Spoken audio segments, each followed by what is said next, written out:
ഭയങ്കര CPM ആണ്. അച്ഛൻ്റെ പ്രധാന ജോലി കോൺഗ്രസ് തല്ലാൻ പോലെ. അമ്മയെ തല്ലും അച്ഛൻ. അച്ഛൻ നല്ല അടി കൊണ്ടാണ് കമ്മ്യൂണിക്കേഷൻ. അല്പം പോലും ബുദ്ധിയില്ലാത്ത കാലത്ത് ഞാൻ SFI ചെയ്തു. ചെങ്കൊടി തൊട്ട് കളിക്കേണ്ട ഇത് ചന്ദ്രനിലെത്തിയ കൊടിയാണെന്ന് മുദ്രാവാക്യം വിളിച്ചത് എനിക്ക് ഓർമ്മയുണ്ട്. ആ ഭരണി സ്റ്റുഡിയോയിലായിരുന്നു എൻ്റെ സ്ക്രീൻ ടെസ്റ്റ്. ഞാൻ ചെയ്ത കണ്ടിട്ട് വിളിച്ചിരിച്ചു പോയി. ഇവരെയുള്ള സിനിമയിൽ വന്നിരിക്കുന്നതിനാ വേണ്ടി. നമസ്കാരം. ചില വ്യക്തികളെ നമുക്ക് ഒരു തരത്തിലും വിശേഷിപ്പിക്കാൻ കഴിഞ്ഞെന്ന് വരില്ല. അത്ര പ്രതിഭാധനരാണവർ. ഏതു മേഖലയിലും അവർ പ്രതിഭയുള്ളവരാവും. വെറുതെ ഒന്ന് സംസാരിച്ചാൽ പോലും അവർ നമ്മളെ അവിസ്മരണീയമായ ലോകത്തേക്ക് കൊണ്ടുപോകും. അങ്ങനെയുള്ള ഒരു അത്ഭുത മനുഷ്യനോടൊപ്പം അല്പസമയം ചെലവഴിക്കാം. മറ്റാരുമല്ല, നമ്മുടെ ശ്രീനിവാസൻ. നമസ്കാരം. ഞാൻ ചുമ്മാ വിശേഷം പറയാൻ വന്നാണ്. ഇപ്പോഴത്തെ ആരോഗ്യസ്ഥിതി എങ്ങനെ? ആരോഗ്യം ഉണ്ട്. സംസാരിക്കാനൊരു ചെറിയ ഇതുണ്ടെന്നേ ഉള്ളൂ, പക്ഷെ കുഴപ്പമില്ല. വലിയ കുഴപ്പമില്ലെന്ന് തോന്നുന്നു. സാറിന് തോന്നുന്നു അല്ലേ? അപ്പൊ ഇവിടെയാണ്, ഈ തൃപ്പൂണിത്തുറയിലെ വീട്ടിലാണ് ഇപ്പോഴത്തെ താമസം. അതെ അതെ. വൈഫും സാറും പിള്ളേരിടയ്ക്ക് വരും. അതെ. വിനീത് ഇപ്പം ചെന്നൈയിലാണ്. ഇപ്പൊ ചെന്നൈയില്ല. ഇടയ്ക്ക് വരും. ധ്യാനോ? ഞാനിപ്പോ പാലക്കാട് ഷൂട്ടിങ്ങില്. അല്ലെങ്കിൽ ഇവിടെയാണോ? അതെ. അപ്പൊ ധ്യാനാണ് ഇളയ മോനാണ് നോട്ടം കുടുംബത്തിൽ. അപ്പം ഭാര്യയും ഭർത്താവും സന്തോഷത്തോടു കൂടി കളിചിരികളോടെ കഴിഞ്ഞു പോകും. ഇപ്പൊ കൃഷി സ്ഥലത്തേക്ക് പോവാറുണ്ടോ? ഇടയ്ക്ക് പോകും. നമുക്ക് നല്ല ഉത്സാഹത്തോടെ അങ്ങനെ സ്ഥിരമായി പോകാൻ പറ്റിയെന്ന് വരില്ല. നമ്മൾ ഈ പാടത്തേക്ക് പോകുന്ന, ആ പാടത്തേക്ക് ഇറങ്ങുന്ന റോഡുണ്ട്. ആ റോഡ് വരെ കാറിൽ പോകും. അത് കഴിഞ്ഞ് കുറച്ച് നടക്കേണ്ടി വന്നാൽ കുറച്ച് നടക്കും. അതിലേക്കേ പറ്റുള്ളൂ. കൃഷി ഇപ്പോഴും ഉണ്ടോ? ഉണ്ട് ഉണ്ട്. കാണും, ഇപ്പൊ കണ്ട് ആസ്വദിക്കും. അതെ അതെ. പിന്നെ ഇവിടെ പിന്നെ നമ്മുടെ സുഹൃത്തുക്കളൊക്കെ ചേർന്നിട്ട് നെൽകൃഷി കൂടെ ചെയ്തിരുന്നത്. ഇപ്പൊ അത് കഴിഞ്ഞിട്ട് ഇപ്പം വെജിറ്റബിൾ കൃഷി തുടങ്ങിയിട്ടുണ്ട്. അവിടൊക്കെ പോകും ഇപ്പോഴും? അപ്പോഴും പോകും. അതൊക്കെ കാണുമ്പോ തന്നെ സുഖമല്ലേ? അതെ അതെ. എന്താണ് ഈ കൃഷിയോട് എത്ര താല്പര്യം ഉണ്ടാകാൻ കാര്യം? അത് പിന്നെ പ്രധാനമായിട്ട് നമ്മളതിനെ കുറിച്ച് മനസ്സിലാക്കുമ്പോൾ നമ്മൾ താല്പര്യപ്പെട്ടേ പറ്റൂ. കാരണം നമ്മൾ പുറത്തുനിന്ന് വാങ്ങുന്ന എന്ത് സാധനവും കൃത്രിമമായിട്ട് ആളുകൾ പല കീടനാശിനികളും രാസവളമൊക്കെ ഉപയോഗിച്ച് മനുഷ്യർ കഴിക്കാൻ പറ്റാത്ത വസ്തുക്കളായിട്ടാണ് നമ്മൾ ആ സാധനങ്ങൾ വാങ്ങിച്ച് കഴിക്കുന്നതെന്നുള്ള അറിവാണ് നമ്മളെ കൃഷിയിലേക്ക് ചെയ്യാൻ പ്രേരിപ്പിക്കുന്നത്. പിന്നെ ചെറുപ്പത്തിൽ എൻ്റെ അച്ഛൻ കൃഷിനോട് താല്പര്യമുള്ള ആളായിരുന്നു. കണ്ണൂർ കുത്തൂർ ഭാഗത്ത് കൃഷി ഉണ്ടായിരുന്നു, ഇഷ്ടംപോലെ ഉണ്ടായിരുന്നു. അപ്പോൾ ഞാൻ ചെറുപ്പത്തിൽ നമ്മുടെ പാടത്ത് കിളക്കാനും ഇതിനൊക്കെ ഞാനും പോകും. ശരി. അതെന്ന് വെച്ചാൽ ഒന്നാമത്തെ കാര്യം, അച്ഛൻ ഒരു ദിവസം നമ്മൾ അച്ഛൻ്റെ കൂടെ സഹായത്തിന് ചെന്നാൽ 2 രൂപ തരും. അന്നേ തരും അച്ഛൻ. അതെ, പ്രതിഫലം തരും. അപ്പോൾ ആ 2 രൂപ കൊണ്ട് സിനിമ കാണാൻ പറ്റും. അപ്പോൾ അതാണ് അട്രാക്ഷൻ മെയിനായിട്ട്. എവിടെ? അത് പാട്യത്താണോ? പാട്യത്താണ്. അവിടെ തിയേറ്റർ ഉണ്ടോ? പാട്യത്തില്ല. പാട്യത്ത് തിയേറ്റർ വന്നത് കുറെ കൂടി കഴിഞ്ഞിട്ട്. അന്ന് കൂത്തുപറമ്പിന് പോകണം. കൂത്തുപറമ്പിന് പോകും. നടന്നിട്ട് പോകും. നടന്നിട്ട് പോകാനുള്ള ഒരു 3 കിലോമീറ്ററേ ഉള്ളൂ. നടന്നിട്ട് ചിലപ്പോൾ സെക്കൻഡ് ഷോയ്ക്ക് പോയാൽ നടന്നിട്ട് തിരിച്ചു വരും. അപ്പൊ വൈകി ചെന്ന അച്ഛൻ വഴക്കൊന്നും പറയത്തില്ല? ഇല്ല ഇല്ല. അതുകൊള്ളാം. പണി എപ്പം വേണം ചെല്ലാം. സിനിമ ഫസ്റ്റ് ഷോ കഴിഞ്ഞ് ചെന്നാൽ മതി. അമ്മയും വഴക്കുണ്ടാക്കത്തില്ല? ഇല്ല ഇല്ല ഇല്ല. അപ്പം അത് ഏത് പ്രായത്തില? സ്കൂൾ, കോളേജിലോ? അത് ആ സമയത്ത് ഞാൻ സ്കൂളിൽ പഠിക്കുന്ന സമയത്താണ് സിനിമ കൂടുതൽ കണ്ടിട്ടുള്ളത്. എങ്ങനെ ഈ സിനിമയുടെ ഇത്ര ഇഷ്ടം വന്നേ? സിനിമയുടെ ഇഷ്ടം വെച്ചാൽ ആദ്യം പിന്നെ എയർഫോഴ്സിൽ അമ്മാവനുണ്ട്. എയർഫോഴ്സിലുണ്ടാ? അദ്ദേഹം ലീവിന് ഇടയ്ക്ക് വരുമ്പോ അദ്ദേഹമാണ് എന്നെ ആദ്യമായിട്ട് സിനിമ കാണിച്ചതാണ്. ഞാൻ കണ്ട ആദ്യത്തെ സിനിമ ഉദയയുടെ ഉമ്മ എന്ന് പറഞ്ഞ സിനിമ. ഉദയന്റെ ഉമ്മ. അപ്പൊ അതിൽ തന്നെ ഞാൻ വീണു എന്ന് പറയാം. പിന്നെ സിനിമ വീണ്ടും വീണ്ടും കാണണം എന്നുള്ളത് ഒരു ആഗ്രഹമായിട്ട് മനസ്സിങ്ങനെ വന്നു. പക്ഷേ ഞാൻ സിനിമയിൽ അഭിനയിക്കുന്ന കാര്യത്തെ കുറിച്ച് ഒരിക്കലും ആലോചിച്ചിട്ടില്ല. ഞാൻ നാടക പ്ലാന്തനായിരുന്നു. അന്ന് അവിടൊക്കെ നാടകങ്ങളുണ്ടായിരുന്നു. ഞാൻ വളരെ ചെറുപ്പത്തിൽ നാടകത്തിന്റെ പരിപാടി തുടങ്ങി. അതാണ് പിന്നെ റോബിൻ പറഞ്ഞ വെള്ളരി നാടകം. വെള്ളരി നാടകം എന്താണെന്നറിയോ? ഇല്ല, അറിയത്തില്ല. അതായത് ഈ നെൽകൃഷി കൊയ്ത്ത് കഴിഞ്ഞാല് ചെറിയൊരു കാലഘട്ടത്തില് ആ പാടത്ത് മുഴുവൻ വെള്ളരി നടും ഒരു 3 മാസത്തേക്ക്. അതെ. അപ്പോ ഇത് കഴിച്ചു കഴിഞ്ഞാൽ അടുത്തുള്ള ചെറിയ കുറ്റിക്കടകളിൽ നിന്ന് കുറുക്കൻ ഇറങ്ങും ഈ വെള്ളരിക്ക തിന്നാൻ വേണ്ടി. അപ്പൊ അതിനു വേണ്ടി ആൾക്കാർ നിർത്താൻ പറ്റില്ലല്ലോ. ഞങ്ങള് തന്നെ അവിടുത്തെ ഞങ്ങളുടെ പ്രദേശത്തുള്ള ആൾക്കാർ, കുട്ടികൾ ഒക്കെ അവിടെ സ്റ്റേജ് പോലെ കെട്ടിയിട്ട് വായി തോന്നി എന്തെങ്കിലുമൊക്കെ വിളിച്ചു പറഞ്ഞ് അതിന് നാടകം എന്ന് പേര്. അതിനാണ് വെള്ളരി നാടകം എന്ന്. അപ്പൊ കാണാൻ ആളും വരും. ഒച്ചയും മണമൊക്കെ ഉണ്ടാക്കിയിട്ട് കുറുക്കം വരില്ല. രാത്രി മുഴുവൻ അതൊരു മലയാള സാഹിത്യ ശാഖയിലെ ശ്രീനേട്ടന്റെ സംഭാവനയാണ് വെള്ളരി നാടകം, അല്ലെ? എന്നെക്കാളും മുമ്പ് തന്നെ ആൾക്കാർ ചെയ്യുന്നുണ്ട്. ഞാനും അതിന്റെ കൂടെ ചേർന്നതാണ്. എനിക്ക് മുമ്പേ ചെയ്യുന്നുണ്ട് ആൾക്കാർ. അന്നത്തെ നാടകം വല്ല ഓർക്കുന്നുണ്ടോ? ഏതെങ്കിലും കഥ? അത് അതിന് ശേഷമുള്ളത് എനിക്ക് ഓർമ്മയുള്ളൂ. ആ സമയത്തുള്ളതൊക്കെ വായി തോന്നിയ പോലെ എന്തെങ്കിലുമൊക്കെ തൽക്കാലം തട്ടിക്കൂട്ടുന്ന ഒരു അർത്ഥമില്ലാത്ത സാധനങ്ങളായിട്ടാണ് പിന്നെ ഞാൻ ആലോചിച്ച് നോക്കിയപ്പോൾ എനിക്ക് തോന്നിയിട്ടുള്ളത്. പിന്നീട് ആ ഒരു പരിചയം കാരണം എനിക്ക് സ്റ്റേജിൽ ആൾക്കാരെ അഭിമുഖീകരിക്കുക എന്ന് പറയുന്നത് ഒരു വലിയ പേടിയോ വിഷയമുള്ള അങ്ങനത്തെ ഇല്ലാതെ. അങ്ങനെ ഞാൻ 6ാം ക്ലാസ്സിൽ വെച്ചിട്ട്. ഇതൊക്കെ 6ന് മുമ്പത്തെ കഥയാണ് ഈ പറയുന്നത്. 6ാം ക്ലാസ്സിന് മുമ്പത്തെ കഥയാണ് ഈ പറയുന്നത്. അതെ, അത് ശരി. ഞാനിപ്പോ ഹൈസ്കൂളാ ഓർത്തിരുന്നത്. അല്ല, 6ാം ക്ലാസ്സിലാണ് ഞാൻ ആദ്യത്തെ ഒരു സ്കിറ്റ് എഴുതുന്നത്. ഞാൻ തന്നെ സ്വന്തമായിട്ട്. അതെങ്ങനെയാന്ന് വെച്ചാല് ആ നാട്ടുമ്പുറത്ത് ആരാണ് ആ കഥ ഉണ്ടാക്കിയത് ഇന്നും എനിക്ക് അറിഞ്ഞുകൂടാ. ആരും എന്നോട് സ്വകാര്യമായി പറഞ്ഞ കഥയല്ല. അവിടുത്തെ അന്തരീക്ഷത്തിൽ നിന്ന് ഇവിടുന്ന് എനിക്ക് കിട്ടിയ കഥയാണ്. അതിന്റെ പേര് കമ്പിയടിച്ച കോലൻ എന്നാണ്. കമ്പിയടിച്ച കോലൻ. അത് എന്ന് പറഞ്ഞാൽ കോലൻ നാട്ടുമ്പുറത്തെ കട്ടറോട് വഴി ഇങ്ങനെ പോകുമ്പോൾ അതിൻ്റെ അടുത്തുള്ള വീട്ടിൽ നിന്ന് ഒരു പായസം ഉണ്ടാക്കുന്നതിൻ്റെ ഒരു മണം കോലന് കിട്ടുകയാണ്. അപ്പോൾ കോലന് ആഗ്രഹം തോന്നുന്നു, കുറച്ച് പായസം കിട്ടിയിരുന്നെങ്കിൽ കുടിക്കാമായിരുന്നു. അപ്പോൾ പരിചയമുള്ള ആൾക്കാർ ഗ്രാമത്തിലല്ലേ, എല്ലാവരും തമ്മിൽ പരിചയമുണ്ട്. അങ്ങനെ അവിടെ കയറി ചെന്നു. ചിരിതമ്മ എന്ന് പറഞ്ഞൊരു സ്ത്രീയാണ്, പ്രായമുള്ള. അപ്പോൾ പുള്ളി കുറേ ചിരിതമ്മയുടെ വിശേഷങ്ങളൊക്കെ ചോദിച്ച്, നിന്നെ ഇങ്ങോട്ടൊന്നും കാണാനില്ല കുറെ, നീ എന്താ ഇപ്പം ഇങ്ങനെ കുറേ കഥയാണ്, എപ്പോഴും ഓരോ തിരക്കും നിൽക്കില്ലേ, അപ്പോൾ എപ്പോഴെപ്പോഴും വരാനൊന്നും പറ്റില്ലല്ലോ, എന്നാലും നമ്മൾ ഇടയ്ക്ക് കാണേണ്ടതെന്ന് ചോദിച്ചിട്ട് ഞാൻ വന്നതാണ്, പിന്നെ എന്തൊക്കെയുണ്ട് വിശേഷം എന്നൊക്കെ ചോദിച്ചു. അപ്പോൾ ഇവർ പലതും ഇങ്ങനെ ഇവനോട് ചോദിക്കും, പക്ഷെ പായസത്തിൻ്റെ കാര്യം ചോദിക്കുന്നില്ല. പിന്നെ വേറെ എന്തൊക്കെയുണ്ട് വിശേഷം, വേറൊന്നുമില്ല, ഇങ്ങനെ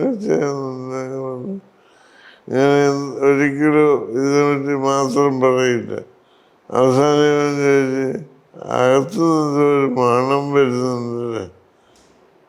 അത് വെച്ചാല് പിന്നെ മോൻ്റെ പിറന്നാളാണ്. അവൻ ആർമിയിൽ പഞ്ചാബില്ല. അപ്പോൾ അവൻ പിറന്നാളായതുകൊണ്ട് കുറച്ച് പായസം ഉണ്ടാക്കുക, അത് നല്ല കാര്യം എന്നൊക്കെ പറഞ്ഞ് നിങ്ങൾ സംസാരിച്ച് അപ്പോൾ പിന്നെ ഞാൻ പോട്ടെ എന്നൊക്കെ പറഞ്ഞു. എന്നാൽ പിന്നെ നീ പോയിക്കോന്നു. അപ്പോൾ അങ്ങനെ കുറച്ചധികം അർത്ഥമില്ലാത്ത സംസാരിക്കാനുള്ളത്. അവസാനം ഇവർ എന്ത് ചെയ്തിട്ട് ഒരു ഗ്ലാസ് പായസം കുടിച്ചിട്ട് പോകാമെന്ന് പറയുന്നേ ഇല്ല. പുള്ളി അത് തോണ്ടാൻ വേണ്ടി ഇങ്ങനെ പലതും ഇൻസ്പയർ ചെയ്യുന്ന രീതിയിൽ സംസാരിച്ചൊക്കെ ഇല്ല. അപ്പം പുള്ളി അവസാനം വേറെ വിളിച്ചെടുക്കും. അല്ല, മകൻ്റെ പെരുന്നാളായിട്ട് പായസം ഉണ്ടാക്കിയിട്ട് മകന് പായസം അയച്ചു കൊടുക്കണ്ടേ? അതെ. അപ്പോൾ അവർ പറയും, മകനെങ്ങനെ പായസം അയച്ചു? ഇവിടുന്ന് പഞ്ചാബ് പായസം എത്തുമ്പോൾ പായസമൊക്കെ കേടായി വൃത്തിയിടാവില്ല, അങ്ങനെ അയക്കാൻ പറ്റുമെന്ന്. അതിനകത്ത് പായസം സാധാരണ പോലെ അല്ല, കമ്പി അടിച്ച പോലെ. ഇപ്പം അടിച്ചാൽ അരമണിക്കൂറാണ് അവിടെ കിട്ടുന്നത്. അതാണ് കഥ. എന്നിട്ടും കിട്ടിയില്ല. ഇല്ല. ഇത് ഭയങ്കര ഹിറ്റായി. അപ്പോൾ അവർ പറഞ്ഞു, നീ ഒന്ന് മണ്ടത്തര പറഞ്ഞു, അങ്ങനെ ഇതുവരെ കേട്ടിട്ടില്ല, അതാണ് ഇപ്പം തുടങ്ങിയതാണ്.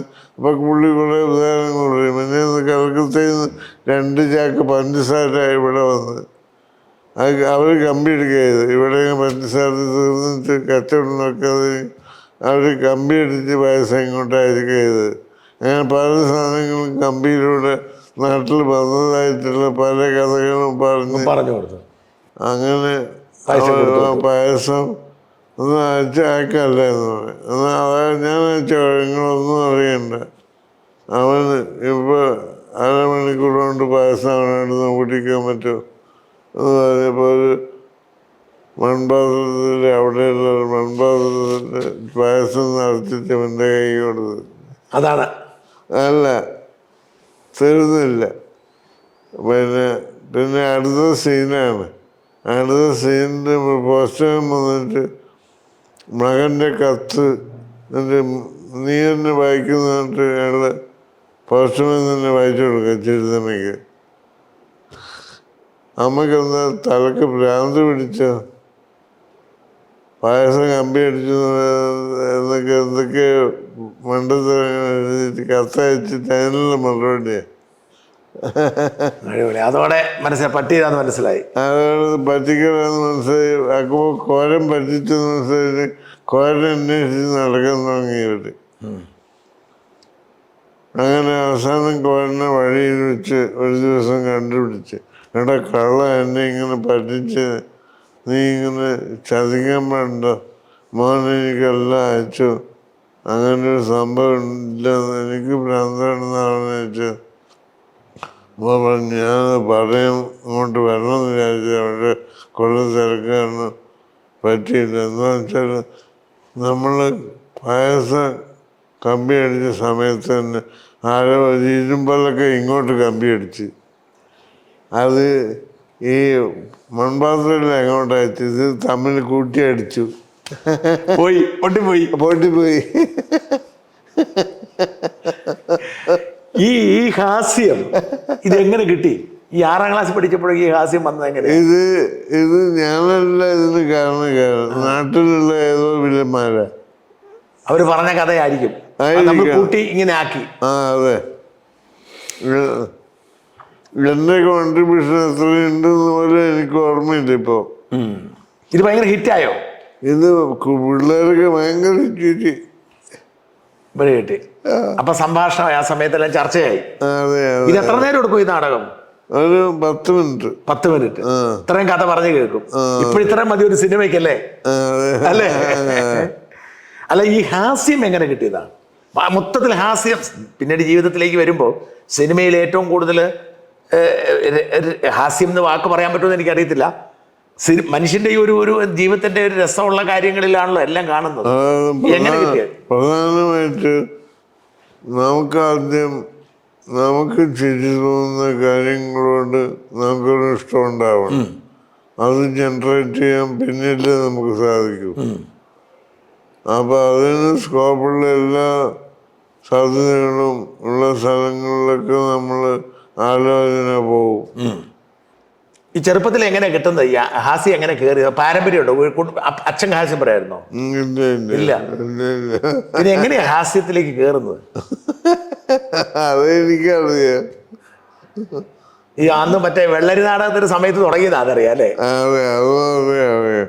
ഓക്കെ, അത് കഴിഞ്ഞ് എഴുതാൻ തുടങ്ങിയായിരുന്നു ആ സമയത്ത്? ഇത് മാത്രമേ ചെയ്തുള്ളൂ. അപ്പൊ UP സ്കൂളിൽ വെച്ചിട്ടാണല്ലോ ഇത്.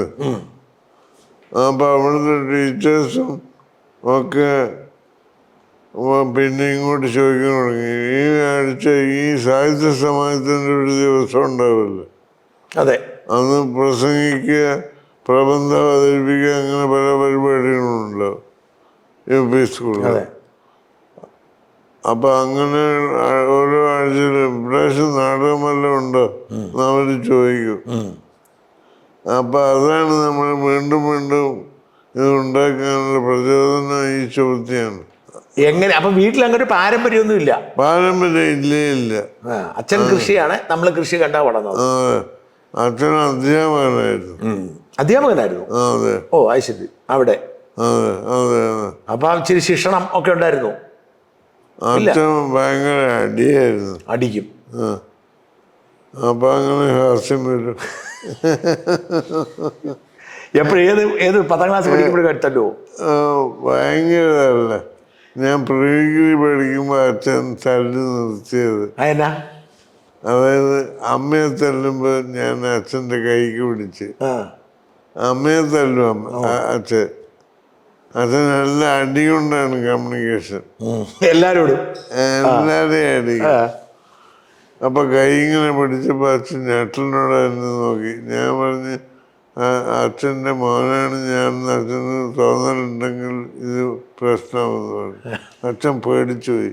കാരണം ഞാനൊന്ന് തൊട്ടാൽ അച്ഛൻ നാണക്കേടല്ല. അവിടെ തൊടേണ്ടി വന്നില്ല. ഇതിൽ തന്നെ അച്ഛൻ പേടിച്ചു. പിന്നെ അതോടുകൂടി അടി നിർത്തി. അമ്മയെ തല്ലു നിർത്തി, മക്കളെ തല്ലു എല്ലാം നിർത്തി, പരിപാടി നിർത്തി. അത് കഴിഞ്ഞോ? പിന്നെ ഈ അച്ഛൻ എന്ത് കമ്മ്യൂണിസ്റ്റുകാർ, CPM പാർട്ടിക്കാരായിരുന്നു? ഭയങ്കര CPM ആണ്. അച്ഛൻ്റെ പ്രധാന ജോലി കോൺഗ്രസ് തല്ലാൻ പോലെ. അത് ശരി. അധ്യാപകനാണെങ്കിലും അന്നേ അവിടെ രക്തത്തിലുണ്ട്. അതെ. അതായത് കോൺഗ്രസ്സുകാരും കമ്മ്യൂണിസ്റ്റുകാരനെ മന്തിന്ന് കേട്ടാൽ മതി, അച്ഛൻ രാത്രി തന്നെ വീട്ടിൽ ഇറങ്ങി ഓടും ആ മന്തിവനെ തല്ലാൻ വേണ്ടി. അപ്പം നമ്മളുടെ സ്ഥിരം പരിപാടി അമ്മയും ഞാനൊക്കെ കൂടി അച്ഛൻ്റെ കാലുകൾ ഇങ്ങനെ പിടിക്കുന്നത് എനിക്ക് ഇപ്പോഴും ഓർമ്മയാണ്. അതുകൊണ്ട് ഞാനൊക്കെ ഒരു 3ാം ക്ലാസ്സിൽ പഠിക്കുമ്പോൾ ഇത് നമ്മുടെ കുടുംബപരമായ ഒരു പാരമ്പര്യം പോലെ വിചാരിച്ചിട്ട് ചെങ്കൊടിയും പിടിച്ച് തോട്ട് വരുമ്പത്തോടെ മുദ്രാവാക്യം വിളിച്ച് നടക്കുമായിരുന്നു. ചെങ്കൊടി തൊട്ട് കളിക്കേണ്ട, ഇത് ചന്ദ്രനിലെത്തിയ കൊടിയാണെന്ന് മുദ്രാവാക്യം വിളിച്ചത് എനിക്ക് ഓർമ്മയുണ്ട്. നമുക്കറിയത്തില്ല ചന്ദ്രനിൽ എങ്ങനെ എത്തിയെന്ന് അറിയത്തില്ല. ഇല്ല, റഷ്യ പോയപ്പോഴായിരിക്കണം ഈ മുദ്രാവാക്യം വന്നത്. ആരോ ഉണ്ടാക്കിയതായിരിക്കും. ഇത് ഞാൻ വിളിച്ചിട്ടുണ്ടെന്ന് എനിക്ക് ഓർമ്മയുണ്ട്. എന്നിട്ടോ പിന്നെ എന്നെ നിർത്തിയ വിളി? ഹൈസ്കൂളിൽ പഠിക്കുന്ന കാലഘട്ടം വരെ KSF ആയിരുന്നു. കോളേജിൽ എത്തിക്കഴിഞ്ഞപ്പോൾ വേറെ നമുക്ക് ഇഷ്ടപ്പെട്ട ആൾക്കാരുടെ കൂടെ വന്നപ്പോൾ ഞാൻ കുറച്ചു കാലം എനിക്കങ്ങനെ പ്രത്യേകിച്ച് ഒരു പാർട്ടിയോടൊരു താല്പര്യം തോന്നി. ഇല്ല. KSU ആയിട്ടുണ്ട്, ABVP ആയിട്ടുണ്ട്. അന്ന് ABVP ഒക്കെ ഭയങ്കര ധൈര്യമാണല്ലോ. കോളേജിൽ ABVP ആയിരുന്നു ഞാൻ. അത് ശരി. കുറച്ചു കാലം. അത് പക്ഷെ ഇവരെ BJP എന്താന്ന് അറിഞ്ഞിട്ടൊന്നുമല്ല. അറിഞ്ഞിട്ടില്ല. അന്ന് BJP ഇല്ലല്ലോ, ജനസംഘയുള്ളൂ. ജനസംഘം. എന്നിട്ട് ഇങ്ങനെ പല പാർട്ടി ആയി കഴിഞ്ഞപ്പോൾ എന്നെ ABVPയിലേക്ക് കൊണ്ടുവന്ന ആള് സുരേഷ് ചന്ദ്രൻ എന്ന് പറഞ്ഞിട്ടുള്ളൊരു വയനാട്ടുകാരനാണ്. കോളേജ് വിട്ട ഉടനെ പിന്നെ അന്വേഷിച്ചപ്പോൾ സുരേഷ് ചന്ദ്രൻ CPIയുടെ വയനാട് ജില്ലാ സെക്രട്ടറിയാണ്. അടുത്ത കൊല്ലം അവൻ CPMന്റെ വയനാട് ജില്ലാ സെക്രട്ടറി ആയി. ഇപ്പം മന്ത്രി പ്രീ പ്രസാദ് ഇവിടെ ഒരു വിത്തിടൽ വന്നായിരുന്നു. വന്നിരുന്നു. അപ്പം ഞാൻ അദ്ദേഹത്തോട് ഇങ്ങനെ CBIയുടെ ആളായതുകൊണ്ട് ഞാൻ ചോദിച്ചു, ഇങ്ങനെ വയനാട് ജില്ലാ സെക്രട്ടറി സുരേഷ് ചന്ദ്രൻ, എനിക്കറിയാം നല്ല അടുപ്പുണ്ടെന്ന് പറഞ്ഞു. അപ്പോൾ ഇവർക്കൊക്കെ പരിചയമുള്ള രീതിയിലുള്ള ഒരാളാണ് സുരേഷ്, നല്ലവനാണ്. ഇപ്പോഴെവിടാ? ഇപ്പൊ മരിച്ചുപോയാണ്. അല്ല, അങ്ങനെ കൃത്യമായ രാഷ്ട്രീയമില്ല. ഇല്ല, അതാണ് അന്നേ അങ്ങനെയാ. അപ്പൊ ഈടെ പി ജയരാജൻ ഏതോ പേപ്പറില് അയാളങ്ങനെ രാഷ്ട്രീയം എന്നെ ഇങ്ങനെ താറടിക്കുന്ന, അയാള് പഠിക്കുന്ന ആളുടെ ABVP ആയിരുന്നു, ഇത് കുറ്റം പറയുന്ന പോലെ പറഞ്ഞു. അപ്പൊ ഞാനൊരു സംഗതി പറഞ്ഞു, അല്പം പോലും ബുദ്ധിയില്ലാത്ത കാലത്ത് ഞാൻ SFI ചെയ്യുന്നു. കുറച്ച് ബുദ്ധി വന്നപ്പോൾ ഞാൻ KSV ആയി. അല്പം കൂടി ബുദ്ധി വന്നപ്പോൾ ABVP ആയി. സാമാന്യ ബുദ്ധി വന്നപ്പോൾ ഞാൻ 2020 ചേർന്നു.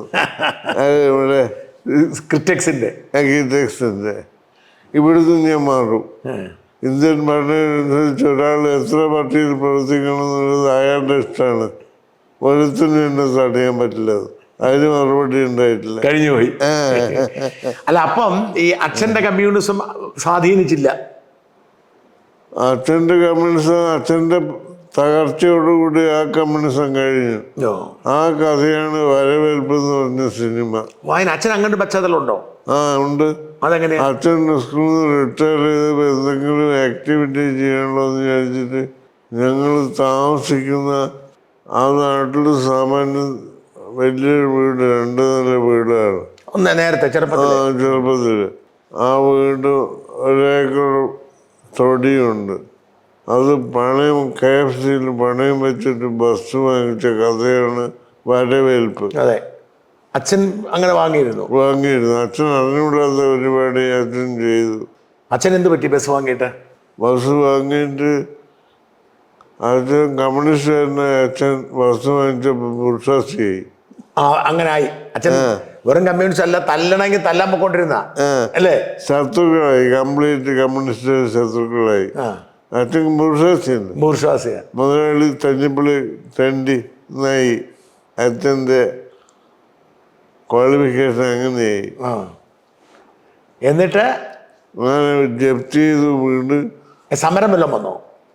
സമരം വന്നു. അതായത് അത് കൊട്ടിയൂർ ഉത്സവത്തിന് സ്പെഷ്യൽ പരിപാടി ആ പടത്തിലുണ്ട്.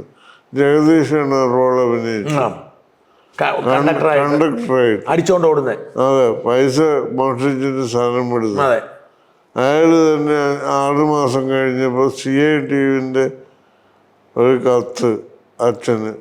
CITUവിൻ്റെ കത്തയച്ച ആ സെക്രട്ടറി അച്ഛൻ്റെ സ്റ്റുഡൻറ്റും കൂടിയാണ്. അച്ഛന് കൂടുതൽ ദേഷ്യമായപ്പോൾ അവനെ അനധികൃതമായിട്ട് പിരിച്ചുവിട്ടു എന്നാണ് കംപ്ലൈൻറ്റ്. അച്ഛനായി പൈസ കെട്ട് ഓടിപ്പോയതിനെ പറ്റിയൊന്നുമില്ല. കാരണം അച്ഛനും അബദ്ധം പറ്റിയിട്ടുണ്ട്. ഇത് കംപ്ലൈൻറ്റ് ചെയ്യുകയോ അല്ലെങ്കിൽ അങ്ങനെയൊന്നും ചെയ്തില്ല. അന്ന് കാലം കുറച്ച് കഴിഞ്ഞപ്പോൾ നേരെ അച്ഛൻ കുറ്റക്കാരനായി. അങ്ങനെ പിന്നെ അച്ഛൻ അപ്പം ഇവരെയൊക്കെ ചീത്ത പറഞ്ഞു നടന്നു ആവശ്യമില്ലാതെ. എല്ലാവരും തെറി പറയാൻ തുടങ്ങി. അതൊരു അപ്പം അവരെന്ത് ചെയ്തെന്ന് വെച്ചാൽ പിന്നെ ബസ്സിന് മുമ്പിൽ കൊടി പിടിച്ച് ബസ് തലശ്ശേരി ബസ് സ്റ്റാൻഡിൽ വെച്ച് തടഞ്ഞു വെച്ചു. അപ്പം അച്ഛൻ കോടതിയിൽ പോയി ചെയ്യാൻ പാടില്ലാത്ത കാര്യങ്ങളെ ചെയ്ത് കോംപ്രമൈസൊന്നും ശ്രമിക്കാതെ കോടതിയിൽ പോയിട്ട് പോലീസിനെ കൊണ്ട് ഇവരെ കൊടിയൊക്കെ വലിച്ചെറിഞ്ഞ് അച്ഛനും അവരുടെ കൂടെ കൂടിയിട്ട് എല്ലാവരും അടിച്ചോടിച്ച്. അന്ന് രാത്രി ബസ് ചരൽ എന്ന് പറയുന്ന ഇരുട്ടിക്കടുത്തൊരു സ്ഥലമുണ്ട്, അവിടെ ബസ് ഒരു ദിവസം സ്റ്റോപ്പ് ചെയ്യുന്നത്. അവിടെ പോയി ഇവർ കംപ്ലീറ്റ് തല്ലി പൊളിച്ച് മനസ്സിലായി, തകർത്ത് കളഞ്ഞ് എല്ലാ ടയറും കുത്തി കയറി എല്ലാം തകർത്ത് തരിപ്പണമാക്കി. ഈ ലോൺ എടുത്ത പൈസ ഇൻസ്റ്റാൾമെൻ്റ് അടക്കാൻ പറ്റിയില്ല. ഇതിൻ്റെ കൂടെ 5-6 തവണ ബസ് മറിഞ്ഞിട്ട് അപകടങ്ങൾ പലതും ഉണ്ടായിരുന്നു. അതിൻ്റെ ഇൻഷുറൻസ് ക്ലെയിം എല്ലാം പ്രശ്നമായി. ആ ബസ് അവരെ പിടിച്ചുകൊണ്ടുപോയി വീടും ജപ്തി ചെയ്തു. അയ്യോ. അതാണ് കഥ. എന്നിട്ട് ഇത് അന്നേരം അച്ഛന് അതിനുശേഷം അച്ഛൻ എന്ത് കമ്മ്യൂണിസ്റ്റ് വിരുദ്ധനായോ? കമ്മ്യൂണിസ്റ്റ് വിരുദ്ധനാവാൻ അച്ഛന് പറ്റില്ല. അത്രയും അടിയുറച്ച AKGയുടെ സൗഹൃദത്തിലുള്ള ആളായിരുന്നു. AKG നമ്മുടെ നാട്ടുകാരനാണ്. അതെ, അവരൊക്കെ ഒളിവിലൊക്കെ ഒന്നിച്ചു പോയിട്ടുള്ള ആൾക്കാരുടെ കൂട്ടത്തിൽ പെടുന്നത്. അല്ലാതെ അച്ഛൻ പരാതിപ്പെടാനൊന്നും പോയില്ലേ ഈ സംഭവം പാർട്ടിയിലൊന്നും? ഇല്ല ഇല്ല, അതിന്റെ സമയം കഴിഞ്ഞ് ആ പാർട്ടിയിൽ നിന്നിട്ട് അച്ഛനായിരുന്നു തിരിഞ്ഞത്. അങ്ങനെ അച്ഛൻ പാർട്ടി വിട്ട് വേറെ പാർട്ടി ഒന്നും പോയി? വേറെ പാർട്ടിയിലേക്ക് പോയതേ ഇല്ല. പിന്നെ അച്ഛന്റെ ജീവിതം പിന്നെ എങ്ങനെയായിരുന്നു പിന്നീട്? അതിന് ശേഷം അച്ഛന്റെ ജീവിതം ഭയങ്കര ദയനീയമായിരുന്നു. ഞാനപ്പോ സിനിമയിലുണ്ട് ഇല്ല എന്നൊക്കെ പറയാം. ആ സമയമാണ്. ഇതിനകത്ത് ഇടപെട്ടില്ലേ? ഈ കാര്യത്തിലൊന്നും ഇടപെട്ടില്ല? ഈ കാര്യത്തിലൊന്നും ഇടപെടാൻ നമ്മുടെ അടുത്ത് പൈസ ഇല്ല, ഒന്നുമില്ലല്ലോ. അച്ഛൻ സഹായം ചോദിച്ചില്ല? ഇല്ല. അഭിമാനിയായിരിക്കും. അതുകൊണ്ടല്ല, എൻ്റെ അടുത്ത് പൈസ വരേണ്ട വകുപ്പായിട്ടില്ല. എന്നിട്ടോ അച്ഛന് പിന്നീട് അങ്ങോട്ട് ഞാൻ അതിനടുത്ത് തന്നെ ഒരു വീട് വാടകയ്ക്ക് എടുത്തു, കൂത്തുപറമ്പിന്റെ അടുത്ത്. അവിടെ അച്ഛൻ ആദ്യം വീട് ജപ്തി ചെയ്തപ്പോ അച്ഛന് ചേട്ടന്റെ വീട്ടിലായിരുന്നു താമസം. ചേട്ടൻ മാറി താമസിച്ചായിരുന്നപ്പോഴത്തേക്കും അച്ഛന്റെ ചേട്ടന്റെ അത് അവർക്ക് സ്ഥലങ്ങളൊക്കെ ഉണ്ട്, വീടുണ്ട്, വലിയ വീടൊക്കെ ഉണ്ട്. അവിടെ പോയി താമസിച്ചു. അപ്പൊ ഞാൻ വീട് വാടകയ്ക്ക് ഇങ്ങോട്ട് എടുത്തപ്പോ അച്ഛനും അമ്മയോട് പറഞ്ഞു, ഞാൻ മറ്റേ വീട് എൻ്റെ കേസ് തീർത്തിട്ട് അവിടത്തേക്ക് പോകുള്ളൂ, ഞാൻ വാടക വീട്ടിലേക്ക് ഇല്ല എന്ന് പറഞ്ഞു. വന്നില്ല. കുറെ വെയിറ്റ് ചെയ്ത് പുള്ളി. പിന്നെ രക്ഷയിലുണ്ടായപ്പോ അവിടെ വന്നു. ഒരു ദിവസം ചെല്ലുമ്പോ ആ വാടക വീട്ടിൽ അച്ഛനും വന്നു. എന്നിട്ട് അവിടെ ആയിരുന്നു. അവിടുന്ന് ഹാർട്ട് അറ്റാക്ക് വന്നിട്ട് ഈ കാരണങ്ങൾ കൊണ്ടാണ് ശരിക്കും അസുഖം വന്ന് അധികം വൈകാതെ മരിച്ചു. ചെറിയ പ്രായത്തിൽ 72ാമത്തെ വയസ്സിൽ മരിച്ചുപോയി. മറ്റേ കേസിനും വീടിനും എന്ത് പറ്റി? അത് പോയി എന്നേക്കുമായി പോയി. അപ്പൊ നിങ്ങൾ പിന്നെ ശ്രീനേട്ടൻ ശൂന്യതയിൽ നിന്നാ തുടങ്ങിയത്? പിന്നെ ഒന്നുമില്ലായിരുന്നു? സഹോദരൻ കൂടെ അവരുടെ വഴിക്ക് പോയി. അച്ഛന് അവസാന കാലത്ത് വിഷമമായിരുന്നു ഈ പാർട്ടിയെ ഓർത്ത്? ആയിരുന്നു. അച്ഛന് ഭയങ്കര ഷോക്കിംഗ് ആയിട്ടുള്ള കാര്യങ്ങളായിരുന്നു ഇത്. ഇങ്ങനെ സംഭവിക്കുന്നു വിചാരിച്ചിട്ടില്ല. അതോടെ CPM-ആയിട്ടും കമ്മ്യൂണിസ്റ്റ് പാർട്ടിയായിട്ട് ബന്ധം വിട്ടു. എതിർപ്പ് അന്ന് മുതലേ ഇഷ്ടമില്ല. പക്ഷെ അവിടെ ഇല്ലേ താമസം തുടർന്നേ? പിന്നെ ആ ബുദ്ധിമുട്ടുണ്ടായില്ലേ? അങ്ങനത്തെ ബുദ്ധിമുട്ടൊന്നും ഉണ്ടായിട്ടില്ല.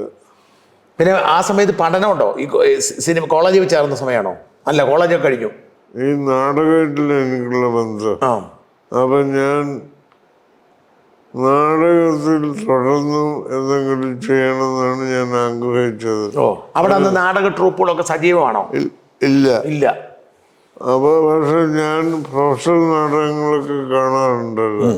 എനിക്ക് അതിൻ്റെ ഇമ്പാക്റ്റ് വേറെ ഒന്നിനുമില്ല എന്നുള്ള ഒരു തോന്നലായിരുന്നു. ഇത് ഡിഗ്രിക്ക് പഠിക്കുമ്പോഴാണോ? അല്ല, അതിന് മുമ്പ് പ്രീ ഡിഗ്രി ഒക്കെ മുതൽ? പ്രീ ഡിഗ്രി കാലഘട്ടം. ഡിഗ്രി കഴിഞ്ഞപ്പോൾ ഞാൻ ഇതിൽ തന്നെ കണ്ടിന്യൂ ചെയ്ത് ഞാൻ പിന്നെ വേറൊരു കാര്യം കൂടിയുണ്ട്. കോളേജിൽ പ്രീ ഡിഗ്രി ഫസ്റ്റ് ഇയർ ഞാൻ കോളേജിലെ നാടക മത്സരത്തിൽ ബെസ്റ്റ് ആക്ടറായി. അതെ. അതേ നാടകം തന്നെ 2-3 വർഷം കഴിഞ്ഞപ്പോൾ കാലിക്കറ്റ് യൂണിവേഴ്സിറ്റിയുടെ കണ്ണൂർ സോൺ ബെസ്റ്റ് ആക്ടറായി. അപ്പൊ അങ്ങനെ ഈ രംഗത്ത് കുറച്ചുകൂടെ പുരോഗതി ഇങ്ങനെയുള്ളതായിട്ട് തോന്നി. അഭിനയം തന്നെയായിരുന്നു ആഗ്രഹം? അഭിനയം.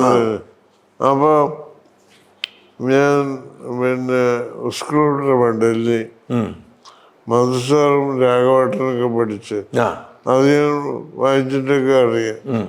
അവിടത്തേക്ക് പോകാൻ വേണ്ടിയിട്ടുള്ള ആഗ്രഹമാണ് എനിക്ക് ആകെ ഉണ്ടായിരുന്നത്.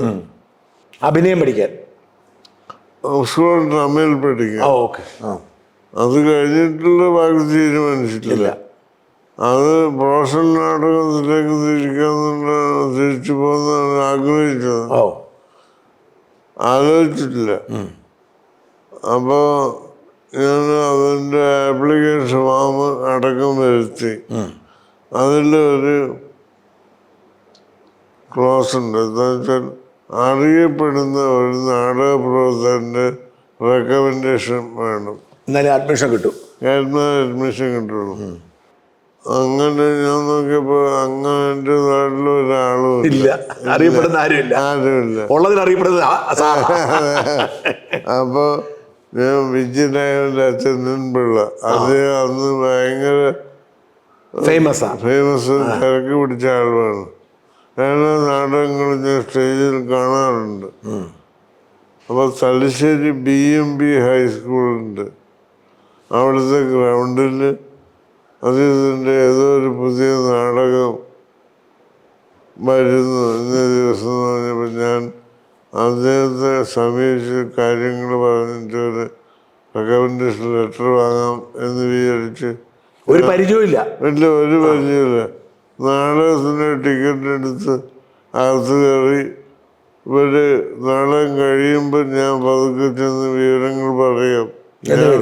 ഞാൻ സത്യമാണല്ലോ പറയുന്നത്, അപ്പം എന്നെ അവിശ്വസിക്കേണ്ട കാര്യമില്ല എന്ന് ഞാൻ വിചാരിക്കുന്നു. അങ്ങനെ ഞാൻ നാടകം കണ്ട് പുള്ളി മേക്കപ്പൊക്കെ അടിച്ച് മാറ്റുമ്പോൾ ഞാൻ അടുത്തേക്കുന്നുണ്ട്. സാർ ഇങ്ങനെ ഒരു കാര്യം, പുള്ളി ഇങ്ങനെ മാറിയെന്ന് എന്താ പറയുന്നത്. അപ്പം ഞാൻ എൻ്റെ കാര്യങ്ങളൊക്കെ പറഞ്ഞു, യൂണിവേഴ്സിറ്റിയും കോളേജും നാടകത്തിനുള്ള താല്പര്യമൊക്കെ പറഞ്ഞു. അപ്പോൾ അവർ റെക്കമെൻഡേഷൻ ആവശ്യമുണ്ടെന്ന് അവർ പറയുന്നു. അതുകൊണ്ട് അത് ഒന്ന് ഒപ്പിക്കാൻ വേണ്ടിയിട്ട് വന്നു. പുള്ളി എന്നോട് പറഞ്ഞു, നിങ്ങൾ പറയുന്നതൊക്കെ ശരിയായിരിക്കും, പക്ഷേ എനിക്ക് നിങ്ങളെ അറിയില്ലല്ലോ എന്ന്. മനസ്സിലായി.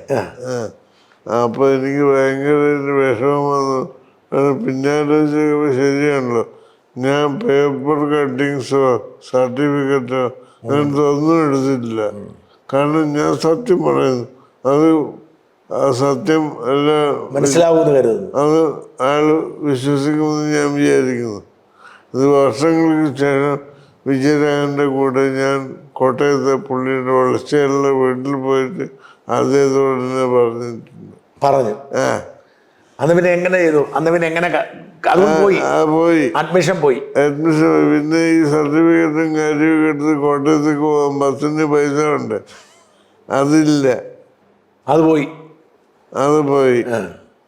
അങ്ങനെ ഇരിക്കുമ്പോഴാണ് ഈ ഇവിടെ ഇങ്ങനെ ഒരു ഫിലിം ഇൻസ്റ്റിറ്റ്യൂട്ട് ചെന്നൈയിൽ തുടങ്ങിയിട്ടുണ്ടെന്നുള്ള കാര്യം. ചെന്നൈയിൽ അവിടെ അഭിനയം പഠിപ്പിക്കുന്ന ഇതാണ്. അവിടെ പഠിച്ചതിന് ശേഷം അത് നാടകത്തിലേക്ക് വേണ്ടി പ്രയോജനപ്പെടുത്താം എന്ന് ഞാൻ വിചാരിച്ചു. നാടകത്തിന് വേണ്ടിയിട്ടാണ് പോയത്, ഫിലിം ഇൻസ്റ്റിറ്റ്യൂട്ട് പോയത്. അതാണ് ഈ നിയോഗം, സിനിമയ്ക്ക് വേണ്ടിയല്ല, നാടകത്തിന് വേണ്ടിയല്ല. എൻ്റെ നാട്ടിൽ എൻ്റെ അച്ഛൻ്റെ സുഹൃത്തായ ഒരു അധ്യാപകൻ ഉണ്ടായിരുന്നു. അദ്ദേഹത്തിൻ്റെ മകൻ, ആ മകൻ പണ്ട് നാടകത്തിൽ അഭിനയിക്കുന്നത് ഞാൻ കണ്ടിട്ടുണ്ട്. അദ്ദേഹം ഈ സമയത്ത് ഞാൻ ഹൈസ്കൂൾ പഠിക്കുമ്പോൾ പുള്ളി വേറെ അതിനടുത്തുള്ള ഒരു സ്കൂളിലെ ഹിന്ദി അധ്യാപകനാണ്.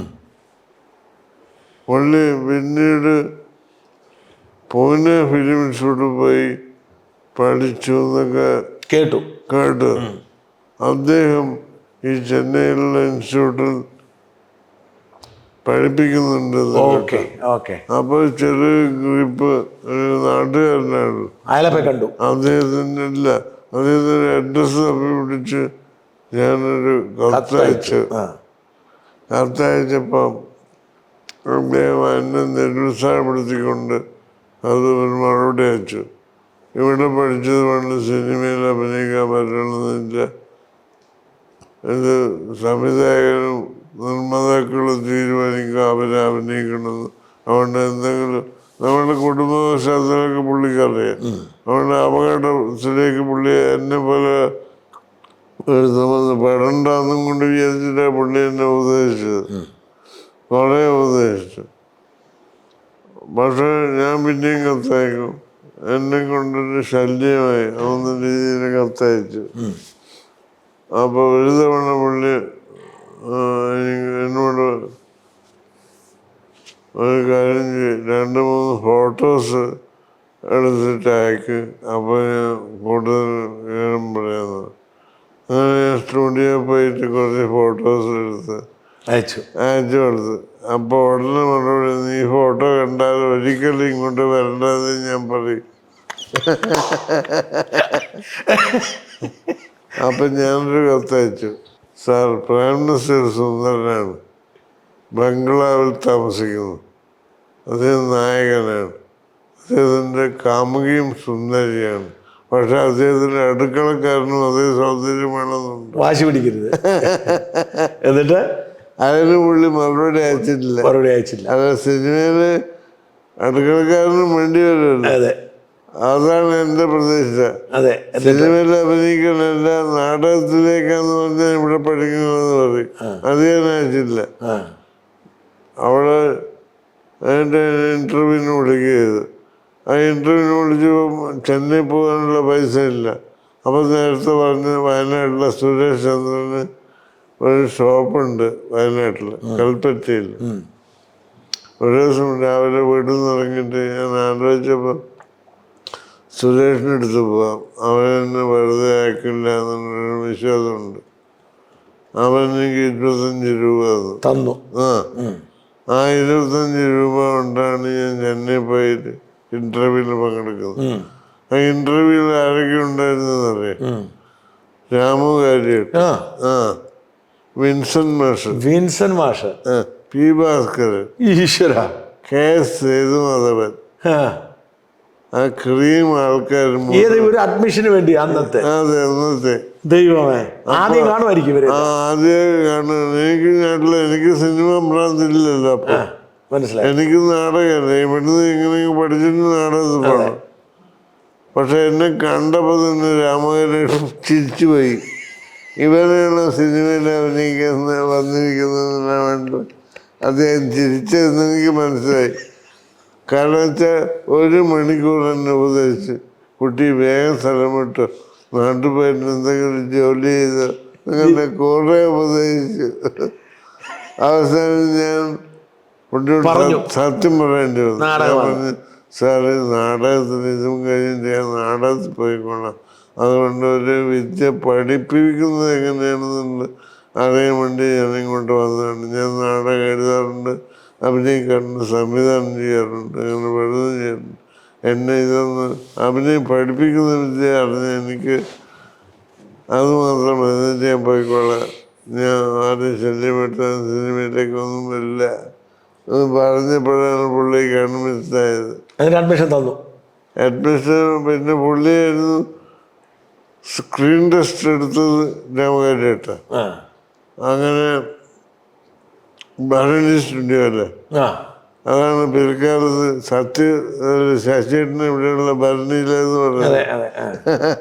ആ ഭരണി സ്റ്റുഡിയോയിലായിരുന്നു എൻ്റെ സ്ക്രീൻ ടെസ്റ്റ്. അത് കാര്യമായിട്ടാ ഷൂട്ട് ചെയ്തത്. അന്ന് ഞാൻ ചെയ്ത കണ്ടിട്ട് പുള്ളി ചിരിച്ചുപോയി. ആദ്യം കണ്ടപ്പോൾ ചിരിച്ചു. അതെ. പിന്നെ സംഘകാരത്തിൽ അഭിനയിക്കാൻ വേണ്ടിയിട്ട് പുള്ളി എൻ്റെ കൂടെ അഭിനയിച്ചിരുന്നു. അപ്പം എന്നെ കണ്ടപ്പോൾ ഭയങ്കര ചിരി. എടാ നീ ഇവിടെ എത്തിയെന്ന്. എന്നിട്ട് എന്നെ ഉപദേശിച്ചാണല്ലോ. അത് കഴിഞ്ഞ് വർഷങ്ങൾ കഴിഞ്ഞ് ചിന്താവിഷ്ട ശ്യാമള എന്ന് പറയുന്ന പടത്തിന് പുള്ളിയുടെ പേരിലുള്ള തൃശ്ശൂർക്കാരുടെ ഒരു അവാർഡ് ഉണ്ടായിരുന്നു. സംവിധാനത്തിന് എനിക്ക് അവാർഡ്, രാമകരിയാട്ട് പുരസ്കാരം. അന്ന് ഞാൻ അവിടെ സംസാരിച്ചു. എന്നെ കണ്ടപ്പോഴൊക്കെ ചിരിച്ചിട്ടുള്ള ആളാണ് ഇപ്പോഴും അദ്ദേഹം മേലെ ചിരിക്കുന്നുണ്ടാവുന്നത്.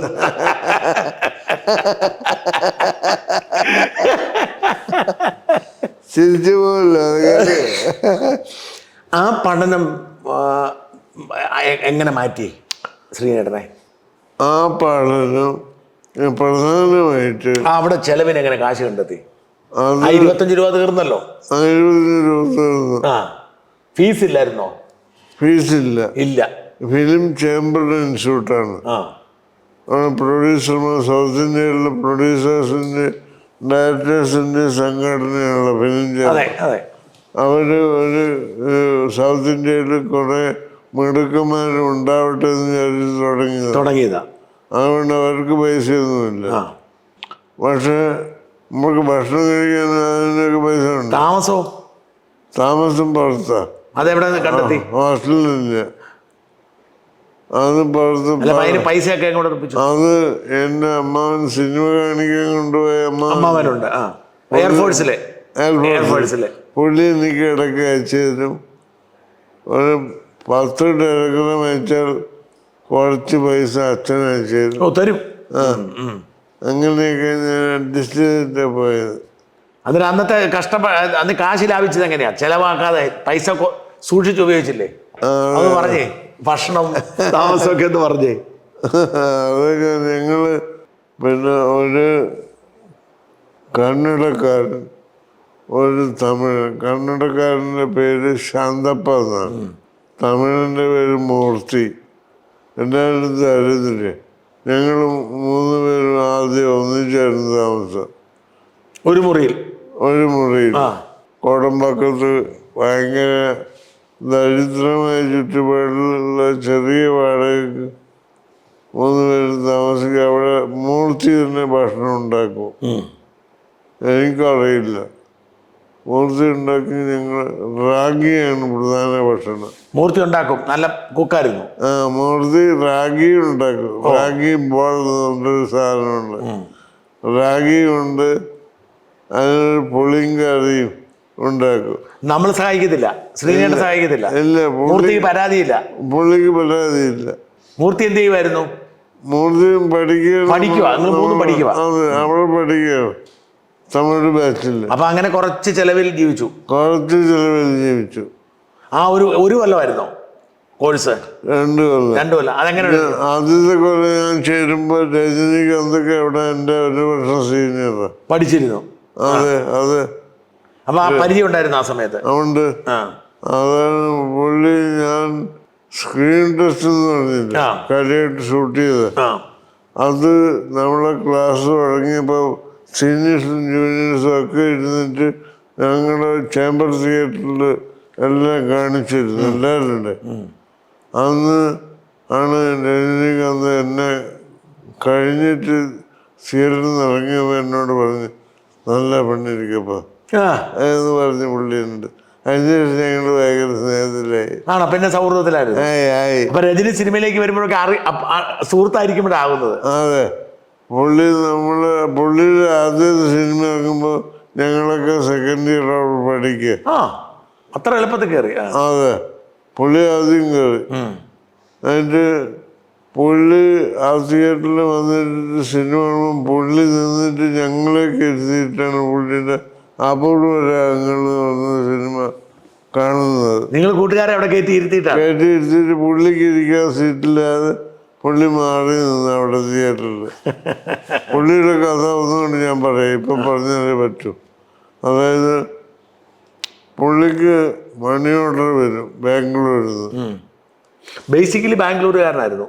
അല്ല, പുള്ളി ബെൽഗാംകാരനാണ്. ശിവാജി റാവ് ഗെയ്ക്വാദ് എന്നാണ് പുള്ളിയുടെ പേര്. മറാത്തിയാണ് ഒറിജിനലി, മറാത്തി പാരമ്പര്യം. അതെ. ഗെയ്ക്വാദ് ഞാൻ സൂറത്തിനെ പറ്റി കണ്ടപ്പോൾ അവിടെ ഗെയ്ക്വാദ് രാജാക്കന്മാരാണ്. അങ്ങനെ ഏതോ വകുപ്പപ്പെട്ട ആളാണ്. ഗെയ്ക്വാദ് എന്നാണ് പുള്ളിയുടെ പേര്. ശിവാജി റാവ് ഗെയ്ക്വാദ് എന്ന പേര്. അപ്പോൾ മണിയോട്ടർ വരുമ്പോൾ പുള്ളി ക്ലാസ്സിൽ നിന്ന് ഇറങ്ങിയിട്ട് പോസ്റ്റ്മാനെയും കുട്ടി ബിൽഡിങ്ങിൻ്റെ പുറകിലേക്ക് പോകും. ആരും കാണാതെ ഈ മണിയോട്ടർ വാങ്ങും. എന്താ കാരണം വെച്ചാൽ 2 രൂപയുടെ 5 രൂപയുടെയൊക്കെ മണി ഓർഡർ പുള്ളിയുടെ പഴയ കണ്ടക്ടർ സുഹൃത്തുക്കൾ അയച്ചു കൊടുക്കുന്ന പൈസയാണ്. പുള്ളി ദാരിദ്ര്യത്തിൻ്റെ അങ്ങേ തന്നെയാണ്. അപ്പോൾ ഒരു രക്ഷയില്ല. എൻ്റെ അടുത്ത് എൻ്റെ ക്ലാസ്സിലുള്ള ശങ്കരൻകുട്ടി എന്ന് പറയുന്ന പുള്ളിയെ പറ്റിക്കാൻ നോക്കി രജനീകാന്തിനെ. 5 രൂപ വാങ്ങിയിട്ട് മുങ്ങിക്കളഞ്ഞ്. മേടിച്ചോണ്ട് അപ്പം എന്നോട് ഇദ്ദേഹം പറഞ്ഞു ഒരു ദിവസം എപ്പോഴേ വന്ന് ബാങ്ക് കൊടുക്കപ്പോൾ എനിക്ക് ഒന്നുമേ ഇല്ല കയ്യിലത് ഇതൊന്ന് പറഞ്ഞിട്ടുണ്ട്. അന്ന് രജനീകാന്ത് എന്നുള്ള പേരൊന്നും ഇല്ല. അന്ന് ശിവാജി റാവു. എന്നിട്ട് അവിടുന്ന് പിന്നെ പിറ്റേ വർഷം ആദ്യം സിനിമ ഇറങ്ങി. പുള്ളി തമിഴ് സിനിമയിൽ അഭിനയിക്കാൻ വന്നൊന്നും ആയിരിക്കത്തില്ല, ഒത്തു വന്നതാണല്ലേ?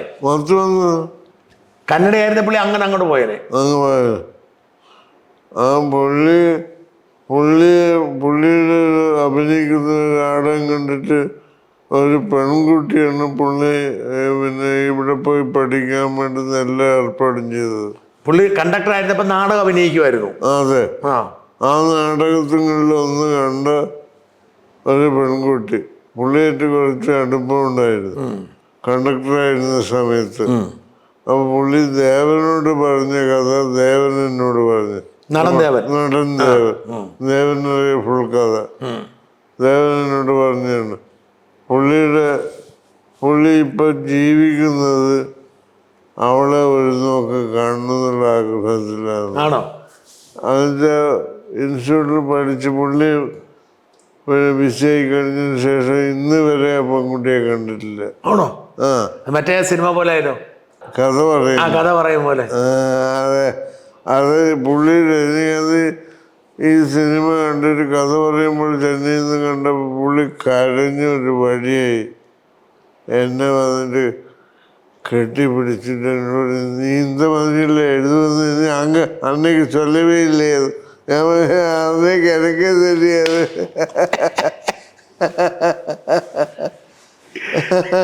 എനിക്കറിയാം. എന്നിട്ട് ഈ രജനീകാന്ത് ആദ്യത്തെ പടം ക്ലിക്കായി. ആദ്യ പടം ക്ലിക്ക് എല്ലാം ശ്രദ്ധിച്ചല്ലോ. പിന്നെയുള്ള എല്ലാ പടവും ഭയങ്കര ഹിറ്റാണ്. അപ്പോഴും ഒക്കെ ആ ജീവിത രീതി മാറിയപ്പം മാറ്റം അങ്ങനെ ഉണ്ടായിരുന്നു. പുള്ളിക്ക് വട്ടുപോലെയൊക്കെ ആയിരുന്നു ഞാൻ കേട്ടിട്ടുണ്ട് പിന്നീട്. ആണോ? അതായത് കാർ ഓടിച്ച് ഫുട്പാത്ത് കയറുക അങ്ങനെയൊക്കെ ആയിരുന്നു. പെട്ടെന്ന് ഭ്രാന്തായി പോയി.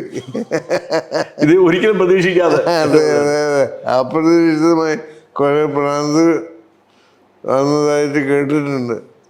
ആ സമയത്തൊന്നും ഞാൻ പിന്നെ കണ്ടിട്ടില്ല. പിന്നെ കാണുന്നത് പിന്നെ എപ്പോഴാ? പിന്നെ കാണുന്നത് കഥ പറയുമ്പോൾ. ആണോ? കാണുമ്പോഴാണ് ഞാൻ കാണുന്നത്. അപ്പൊ കോണ്ടാക്ട് ചെയ്തു. അപ്പൊ രജനീകാന്ത് കോണ്ടാക്ട് ചെയ്തു. അതെ. അല്ല, അപ്പം അറിയായിരുന്നു രജനീകാന്തിന് അങ്ങ് സിനിമയിൽ ഇങ്ങനെ കയറിപ്പോയെന്ന് അറിയായിരുന്നില്ല? പിന്നെ അറിയായിരുന്നു. പിന്നെ അടുപ്പുണ്ടായിരുന്നു. പിന്നെ അടുപ്പല്ല, വിവരങ്ങൾ അറിയാം. നമ്മുടെ കൂടെ ഉണ്ടായിരുന്ന ഒരാള് ഭയങ്കര പൊങ്ങിപ്പോകുന്നത് നമ്മൾ അറിയുമല്ലോ. മനസ്സിലായി. അല്ല, സാറിന്റെ അവസ്ഥ അറിയായിരുന്നോ രജനീകാന്തിന്? ഇല്ല, അറിയത്തില്ല. ഒന്നും അറിയില്ല. ദാസ്കയെ പറ്റി ശരിക്കും പഠിച്ചിരുന്നെങ്കിൽ കരുവന്നൂർ കേസിൽ പെടാതെ രക്ഷപ്പെടാമായിരുന്നു. അല്ല, ഈ പുസ്തകം മാത്രമാണ് കമ്മ്യൂണിസ്റ്റ് എന്ന് ഏതവൻ വിചാരിക്കുന്ന മണ്ടനാണ്. അത്രയേ ഉള്ളൂ. വലിയ ആൾക്കാരും എന്നെ പലപ്പോഴും തല്ലാൻ നോക്കിയിട്ടുണ്ട് രാഷ്ട്രീയത്തിന്റെ പേരിൽ. എനിക്ക് എല്ലാവരും തന്നെ CPM കാരാണോ? മിക്കവാറും.